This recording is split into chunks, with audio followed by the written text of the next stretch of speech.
Right guys, welcome back. I actually recorded quite a lot of vlog footage over the last couple of weeks, and I might sprinkle that in, but I figured my stuff is pretty scattered. I suppose that's just the way my brain works as well. But I figured I'd give you a full session today. So I've just woke up, it's Wednesday. This is my pivot week of my current training block. So obviously I'm getting ready for a powerlifting competition in October. I haven't done one since 2021. The last time I lifted in a comp, I was in the 105 kilo class. I'm now probably going to compete in a 90 kilo class. And I actually weighed like towards the top end of the weight class, like I was like 103 point something.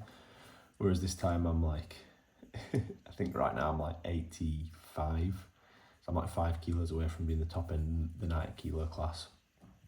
So yeah, we'll see how we get on. I currently can't train squats properly.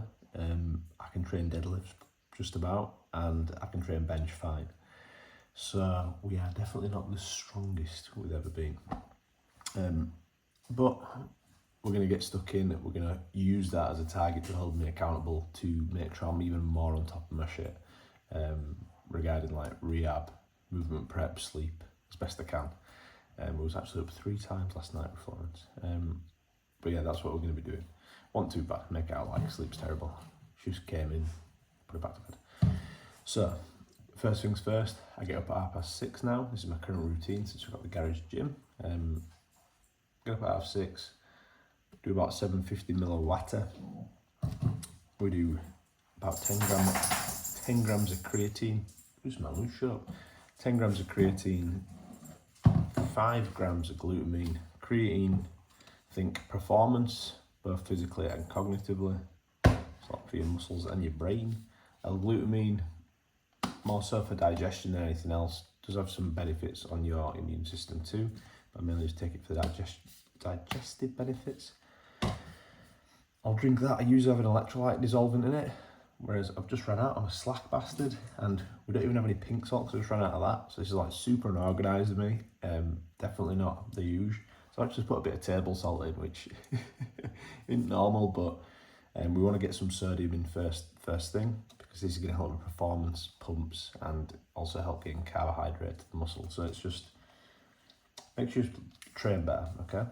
And think better as well. It's important. And we have a banana as well. And then outside of that, I'm going to have a black coffee. And I've actually been putting a cheeky, I'm running out of this as well, cheeky little bit of honey in there too. So that's what I've been doing. Then we're going to walk Bruce, probably come back, go to the toilet, I won't go into detail, and then we go to the garage, kick his Crocs off, and we get on with a session. And the way I've been doing things at the minute, because I've been trying to find a way to prioritise my 3 biggest values basically, which is family, my training, and then my coaching clients, my business, what I do there. That's what I'm passionate about. So I'm kind of getting there now. What I found was I'd train in the middle of the day, but by the time I'd showered, eaten, been to the gym, whatever, it's 3 hours out of the day. I'd then be telling myself I need to finish work for 5 p.m. to be with the family, and then I need to get up at 6 o'clock to start back and train. I'd start back and work, and what I found was I just wasn't getting enough work done in that model. Or if I got up at 6, sometimes I wasn't getting enough sleep with Florence waking up in the night, so my training was poor and my thinking was poor. So then I'd let myself sleep till 7, I used that as the limit, and then I just didn't have enough time in the day. So right now we're training 7:30 till 8:30 in the garage. No matter how much of the session I've got done, we finish at 8:30.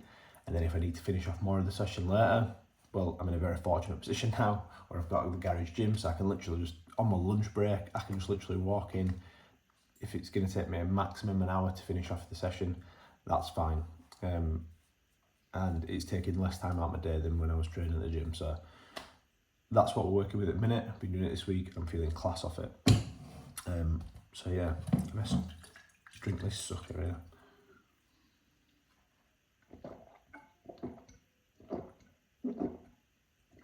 Ooh, ice cold refreshment. I actually tripped myself yesterday because every now and again I feel like being a bit fancy and I'll get bottled water. I think when you drink a high volume of water, if you're drinking tap water in an old building like this, I don't even know whether it's lead pipes or what. We've just moved house like literally in June. It's an old barn conversion. So, I mean, I doubt it's lead pipes, you know, but I just think if I'm drinking that such a high volume of water, like 4 or 5 litres, you know, it's probably a bit minging after a bit. Whereas if you're getting some bottled water, potentially, you know, it's a little bit better for you. I'm not one of these guys where I'm super anal about that. But yeah, anyway, I trapped myself, so it's ice cold. Your body's getting brain freeze. Anyway, I'm going to shut up now and sup this. And then what I'm currently doing in the morning is, and this has only been this last week, so I'm not going to act like I've been doing this non-stop for months, because I haven't. It's something that I'll revisit at different points in my life. But right now we are writing down goals every morning, revisiting the ones that I wrote yesterday, and believe it or not, I'm actually doing these 3 times a day at the minute. This is off the advice of my boy Mark Stratham, so it's been brilliant, keeping me focused. And then we are reading 5 to 10 pages of a book, so I'll do that whilst I'm eating my banana, drinking my coffee, having my liquids, and we'll crack on walking the dog and getting in the gym.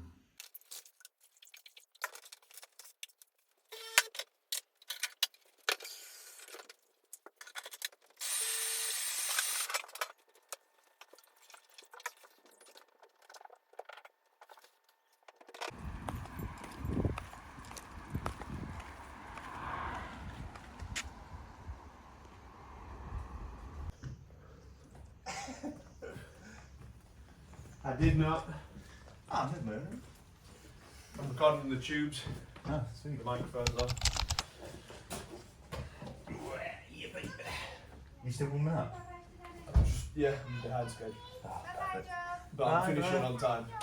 Bye bye, bye bye, Penny. Bye bye, Florence. See you, chick.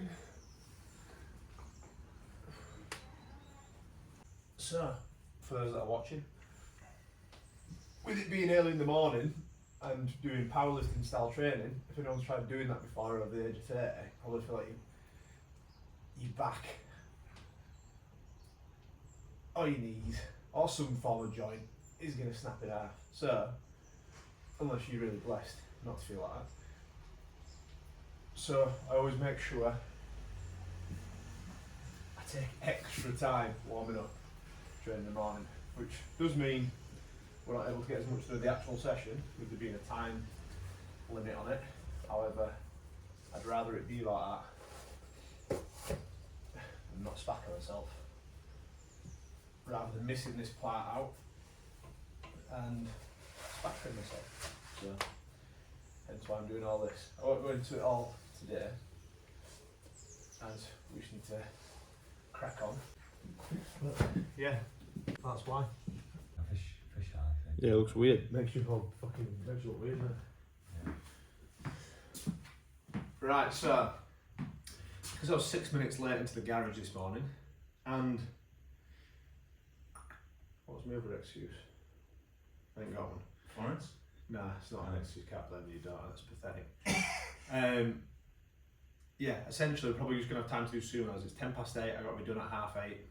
We're gonna do sumos now. Probably the rest of the session later today.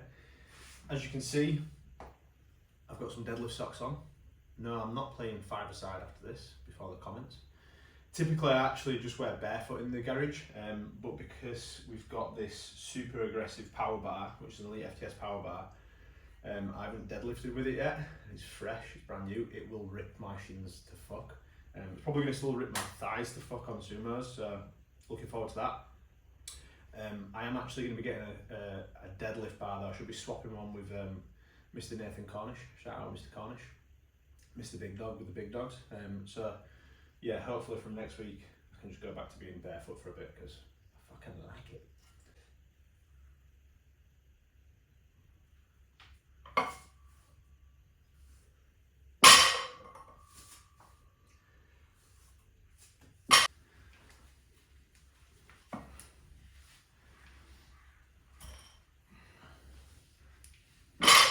The best part about training in your own garage gym is no judgment for being a scruff. Well, until you put it on YouTube, obviously. Well, I'm still in it.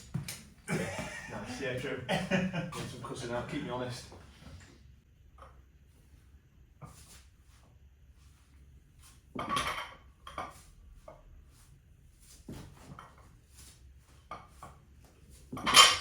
Woo! In case you're wondering why we're doing sumo deadlifts, it is because I am on a pivot block. So essentially, the powerlifting coaching program that I'm following at the minute was with Reactive Training Systems. They're a big fan of, instead of doing like a deload week or just having an easier intro week to your training, you know, when you need like rest or anything, or even, so they don't give you like, they don't say have 5 days off, they won't say have a deload week, they won't say let's have an intro week, let's go easy this week. I mean, they might do that for particular athletes, but their sort of method is do your training block, follow a repeatable week of training.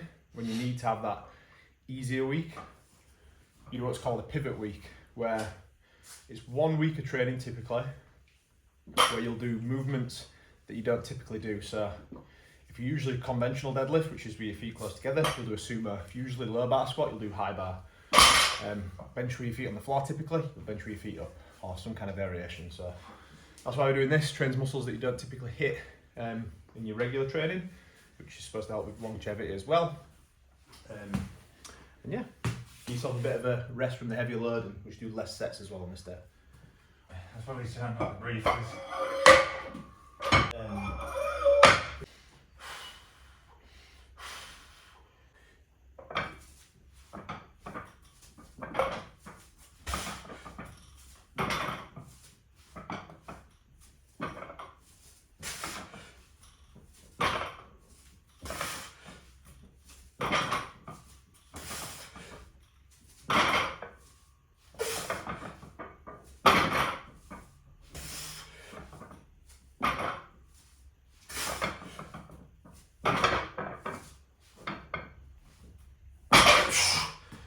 Fuck! Are a little bit heavier than I wanted it to be. Yeah, I might bring it down a bit. Engaging off your momentum off that set, that looked quite hard. That would have been down a bit. So that was meant to be a set of 10 at RP6. So around 4 reps in the tank. Probably about 7.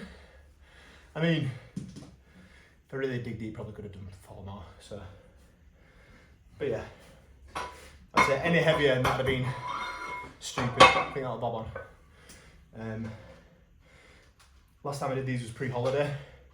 Fatigue was so high, body was a bit fucked up from the cut, and recovery wasn't great. My hip was giving me a lot of shit, and I only managed. You got a 10? No, yeah, I've got 10 on this. I only managed 140 for 3, and I was like, yep, stop there. It was like RP7. Whereas 5 weeks before that, in the previous pivot, when I was a bit heavier and my body wasn't beat up, I did 160 for 10. So it wasn't a deadlift bar though, that one. So I figured today we'd go down to 130, play it safe, and it was just safe enough, just.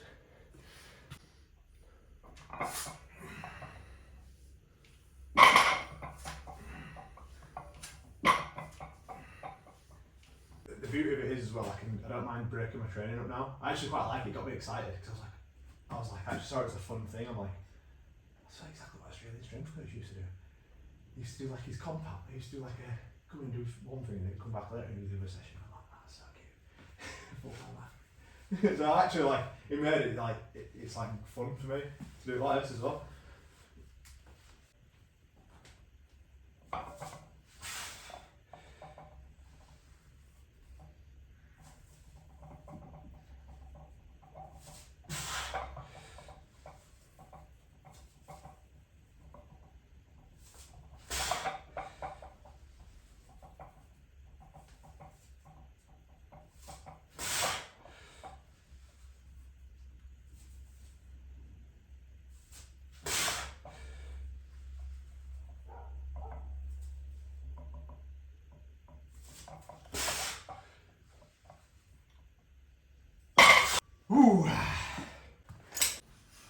Okie dokie, so Sumo's got box offs this morning. That was obviously 7:30, probably 7:40 to be honest, until 8:30 to just do 2 sets of sumo deadlifts, believe it or not. Now we are back in to finish the session, so we have got some form of row. I'm actually going to do a dumbbell row. I was playing around with the idea of doing a supine row, so I didn't use my lower back because lower back is feeling a little bit tight.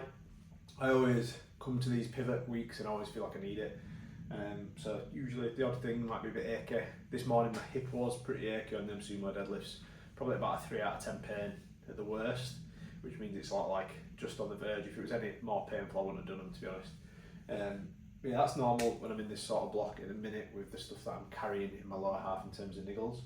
But yeah, I'm going to do a dumbbell bent over row, but I'm going to go 3 second negative, pause at the bottom, pause at the top, just to essentially limit how much weight I can use so that I'm not beating myself up as much. And obviously when you do things slower as well, you're putting less stress on your joints as well. So that's what I'm going to start with. Then we've got abs of choice. Got 1 set where I'm going for RP9, so I'm going until I only have like 1 rep in the tank, so what you consider a hard set. And then 2 sets after that where I'm actually doing half the amount of reps that I did in my first set. And then to finish off, I've got Copenhagen side planks in the same fashion. So without further ado, I'm actually going to do back relaxation drill just to start because my lower back is a little bit creaky.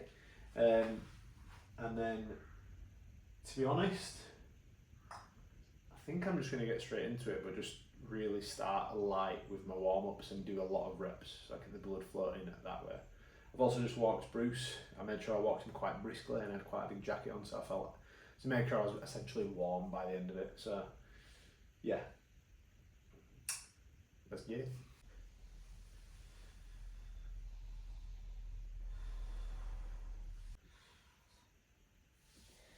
So something that I used to be quite adamant of when I was younger and I didn't like my degree was not doing any sort of like static stretching before you lift, and especially not doing any stretching of like your back or anything around the core really, because the thought process was you want to be preparing your body for specifically what you are about to do.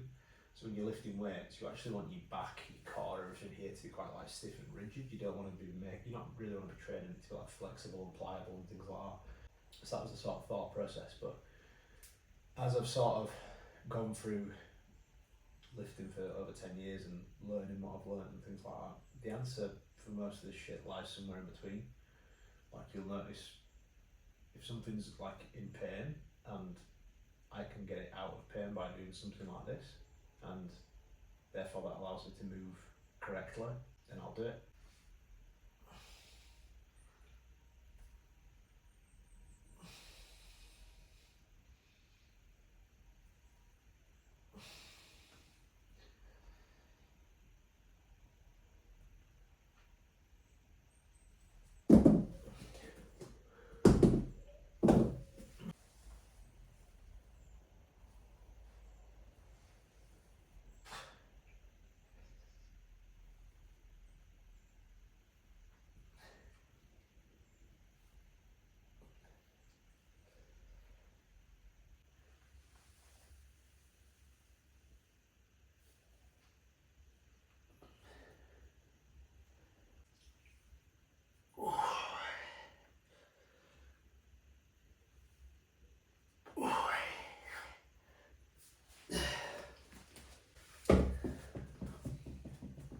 Right, next up we've got toes to bar.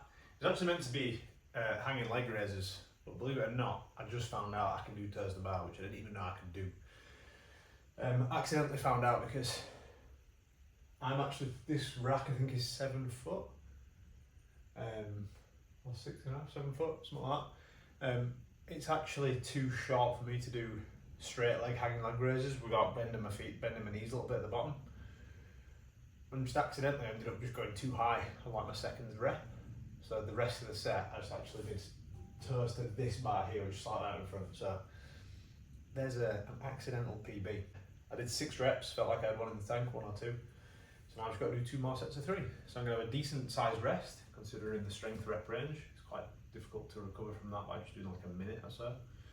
So a couple of minutes rest, and then get stuck into another set.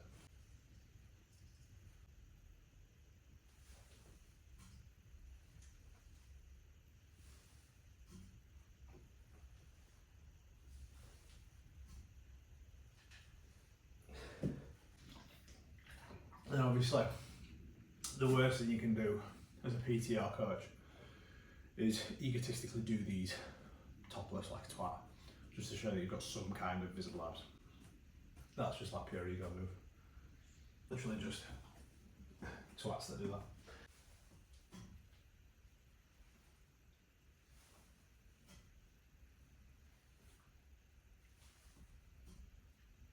Literally the worst thing about that is that it didn't even look like I had good abs. Motherfucker. It's definitely the lighting, that's all it is.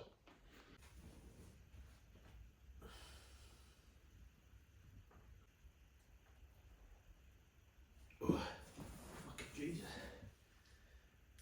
29 seconds. I think that might be a PB. Thing is, I only pushed my hips through. I thought I had my hips pushed through, but I just had my glutes kind of squeezed. But then I actually pushed my hips through in the second half of the set. So, yeah, pepper bitch. That's the thing with these pivot blocks, because you don't do the same, like last time I did this particular workout was 5 weeks ago, or 6. And then every other time it's like 5, just because I went on holiday, so it was 6. But so it's like you don't quite get the same speed of skill acquisition that you would do with like if you do the same exercise every week, which is really good in one sense, but in another sense it's frustrating because you fuck up, or I do. Anyway.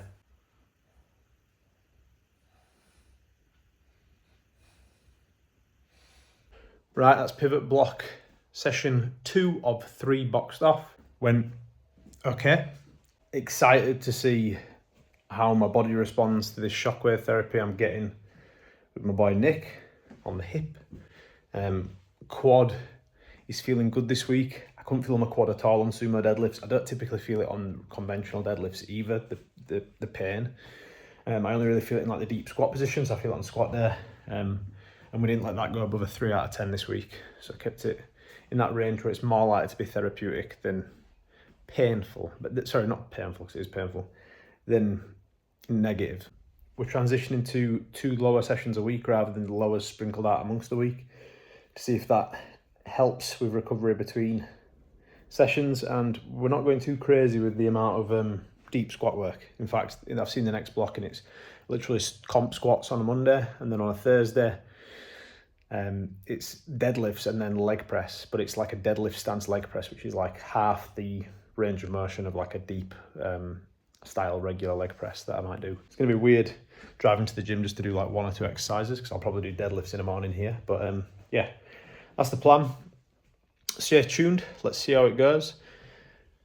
Let me know, comment what you want to see more of, whether you want to see more of my training, more client stuff, more food, more day in the life shit, whatever it may be. Not that it's that fucking exciting, but yeah, let us know.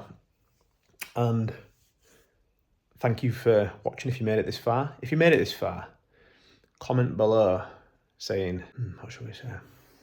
Tell you what, I'm not bald anymore, but comment below saying baldy if you made it this far. I'm still kind of baldish. Let's comment that. And share it with your mates, subscribe, like, and I'll see you next time. Peace.